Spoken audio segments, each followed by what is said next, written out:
Gratified that there's been speculation all over that people might want to buy us. There is growing M&A interest in Palantir. Welcome back. Today we're discussing an important and I feel a very intriguing topic, a potential buyout of Palantir, featuring some evidence that you haven't seen yet about interest in buying out PLTR. So why is this important for investors to consider? Well, I believe it's crucial to understand at what price a buyout could occur, as it impacts the downside scenario of any investment. And buyouts often occur at a premium to the market price, providing much upside. So I'm not saying that Palantir would get bought out tomorrow. I'm rather saying that, let's say it did go back under $10 to $5 potentially in a doomsday scenario, what would it look like if they got acquired? And you may be thinking, since Palantir has Class F shares, giving the founders majority voting rights, that this would never happen, and they would need to yield control for the buyout to occur. And I think that is right. I don't think it's completely out of the question, but it's essentially, I view it as up to the founders if they were in favor of a buyout. So Palantir's technology ultimately and future profits could be attractive enough for a buyer to make an offer that management couldn't refuse. And after all, I believe everything has a price. So in this video, we're going to explore this very possibility. We'll dive into the potential buyout scenarios, discuss the implications for Palantir's stock price, and analyze the likelihood of such an event with, once again, some evidence that points to certain parties being interested in acquiring Palantir that I believe all investors should be aware of. Just wanted to show you some polls that I ran a few months ago. Looks like Palantir investors are understandably not interested in having the company sold at a fairly low price. They would want to see a buyout at a significant premium, if not just not selling at all. So it's definitely an interesting topic, and let's go.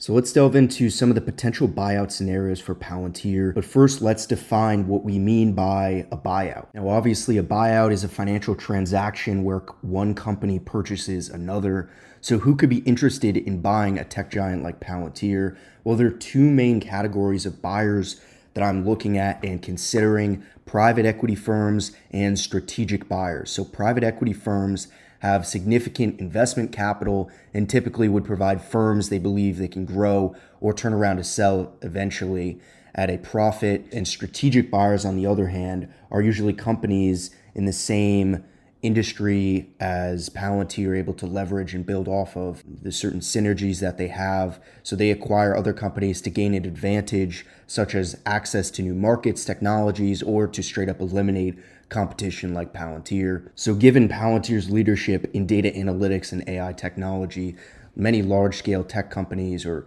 even a defense contractor could be interested due to the synergistic possibilities that I mentioned. And alternatively, a large private equity firm could see value in acquiring Palantir to streamline any sort of inefficiencies that they're facing, or just to take advantage of where the market is pricing Palantir and eventually selling it at a profit. So regardless of who the buyer is, there are some potential benefits and risks. The buyer would gain access, obviously, to Palantir's technology, which I believe would motivate the acquisition, as well as the valuable contracts with government agencies, many of the largest enterprises in the world. But they would also need to contend with many challenges as well, such as integrating a complex business like Palantir into their existing operations. Managing the potential public scrutiny would obviously be easier with a private company, and of course the sheer financial size of the deal. So now with that out of the way, let's talk about recent evidence supporting a potential buyout. So for the Q4 earnings report, we had CNBC reporting some discussion of recent rumors and news about a potential Palantir buyout, interested parties looking into Palantir. So here's CNBC reporting on the subject. He added there is growing M&A interest in Palantir and said, quote, "We built AI to train the algorithm in the context of an enterprise with technology that no one has, but everyone will need." So a lot of demand for AI.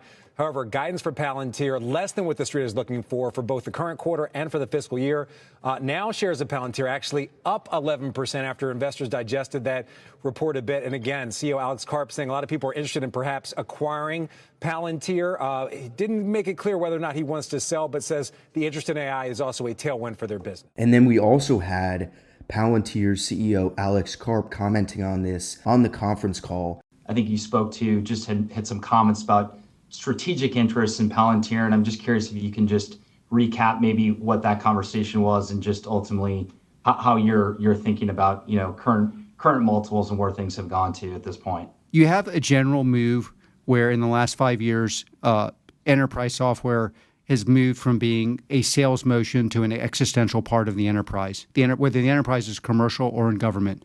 The war in the Ukraine proves this. I think most commercial entities in America know this. It's not clear that people know this outside of America, but this is a crucial part of your enterprise.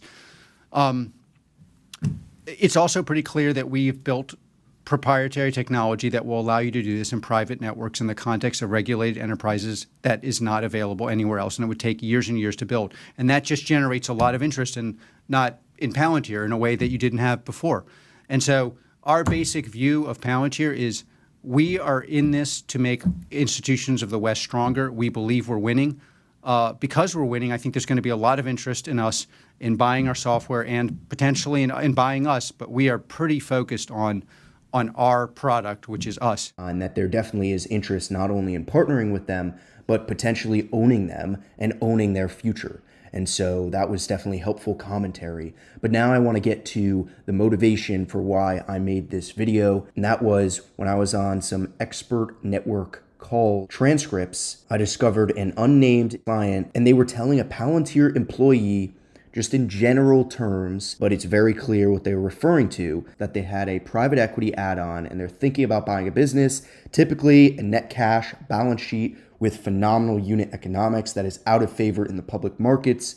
And the most important branch is with operational mismanagement. That's the exact profile of asset I would want to buy if I were a private equity buyer. This narrative you're talking about, they don't know how to sell, the product is good, but they're just mismanaged. Like, to you, is that an opportunity? So this is the interviewer asking the Palantir employee, or is that just a structural curse for this business, given the ownership structure, the share class structure, the involvement of the CEO and everyone? How do you see this? And so the Palantir employee responded, and this is a real quote, "If they can manage this appropriately, this could be a rocket ship to the moon." So I just want to give you some more quotes here so you get better context. This is a very, very long discussion. I'm obviously not sharing all of it. The interviewer again asking, going back to the point you made about scalability, correct me if I'm wrong, you still own Palantir stock. It sounds like you're bullish on the company, even though you've had some bad experiences there. Is that fair? So the Palantir employee responds by saying, "I did not say it's not scalable. I said the way they're doing it now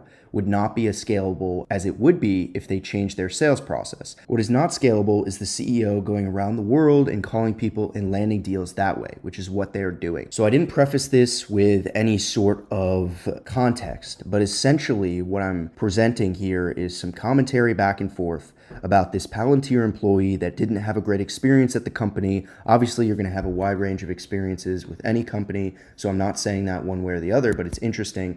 They're essentially talking to this person from a private equity firm and explaining how there's certain mismanagements that a private equity firm could go in and correct and run things differently. And then the interviewer asks, "If you put on a private equity hat and assess the statements you've made, you have a business that's just fundamentally mismanaged, a management team that doesn't understand the appropriate go-to-market, like that would be an asset I'm excited to own because I could re-architect things and take advantage of it. My fear here is potentially have an unmotivated seller. I'm not sure I buy that premise entirely." So they go back and forth on that point, and the Palantir employee, former Palantir employee, says, "From a tech standpoint, the technology is best in breed. It destroys Snowflake. It destroys Databricks. The only pushback I would ever get on the technology is this is too much for what we need to solve. I don't need to take a Ferrari to the grocery store." My counter to your comment on that is like, and I think Palantir in a nutshell, is the tech good enough to overcome bad management?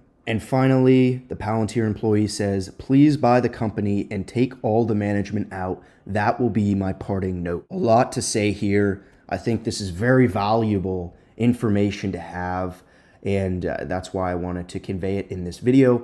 Obviously, we have an upset Palantir employee that definitely disagreed with how things were done.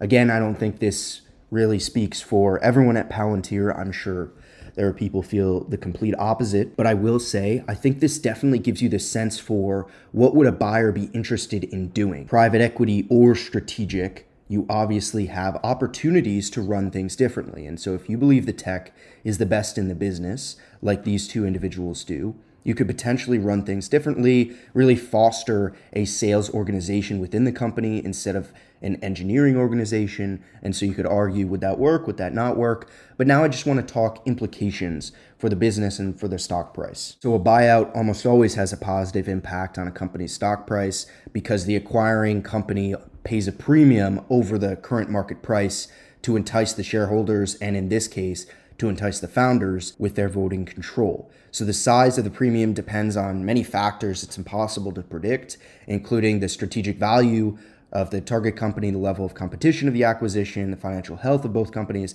So for Palantir, I would expect this would be a very high premium. An example of a potential premium, and it's very difficult to predict once again, but when Microsoft announced its intention to buy LinkedIn in 2016, the offer was made at a 50% premium over LinkedIn's market price. And so if a similar premium were offered for Palantir, I think it would be very high. Let's say Palantir somehow falls back to $5. Again, in a very much a downside scenario, things aren't looking bright for the company, and some private equity firm or strategic buyer wants to do some M&A and scoop it up at a discount. They would probably pay closer to $10 if I had to guess.